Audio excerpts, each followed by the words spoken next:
So ito yung gagawin natin guys. Ito, papalitan natin to yung pakyat to kasi sa taas. Ito yan, nakita mo nilagyan nilang nila ng ganyan, pero siyempre may persa yan kaya bumibigay. Ganon din doon. Papalitan natin simula dito kasi ito okay pa naman to. Simula dito gagawin ko, i-PPR ko hanggang dyan, PPR lahat. Tapos dito PPR din yan, PPR natin yan. Dito wala tayong gagalawin, hanggang dito lang tayo kasi dito wala nang problema. Ito 1.5 yung motor nya kaya ang laki 1.5.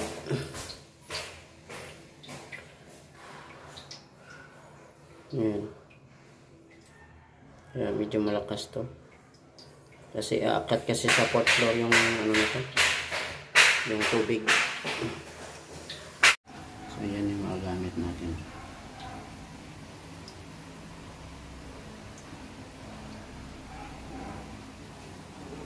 Yan yung tubo natin. Ito yung ating PPR welding machine, 1,400 watts. So ito naman yung gamit natin sa pangputol dyan sa tubo para mabilis. So ito yung machine natin. Sinit ko lang sa 300. So nakapula siya.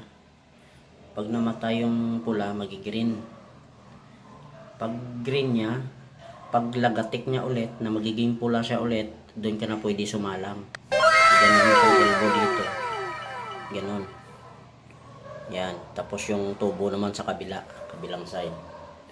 Kailangan perfect yung pagkaluto niya kasi pagka nasobrahan, ano siya, lumiliit yung tubo sa loob, may tendency na magsara. Tapos kailangan mabilis ka, parang tulad lang din sa nangliligaw ka sa jowa mo, ang bilis mo, di ba? Makapal. Yan, tsaka matibay talaga pagdating ganitong may pressure, maganda naka PPR. So tapos na yung ginawa nating repair nitong linya ng tubig. Dati may tulok-tulok pa dyan. Yung blue lang ginamit nyo, yung PPR yung ano, ginamit natin na tubo para matibay kasi may pressure to 1.5 yung motor na ginamit. So yan siya.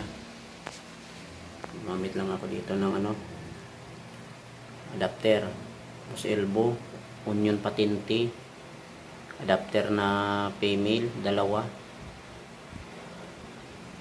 Tapos dito din, tapos onion patinte din. Tapos ganoon din doon. Female din na adapter, kinonvert ko lang. Yan siya.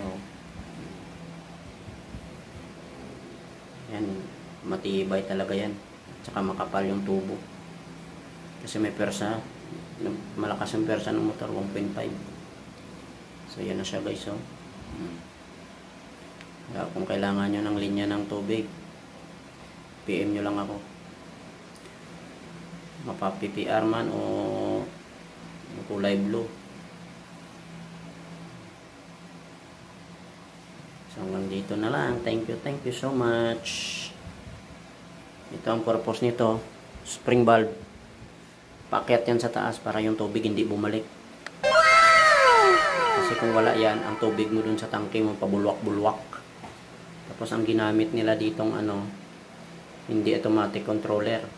Gumamit sila ng anong tawag nito? Floater.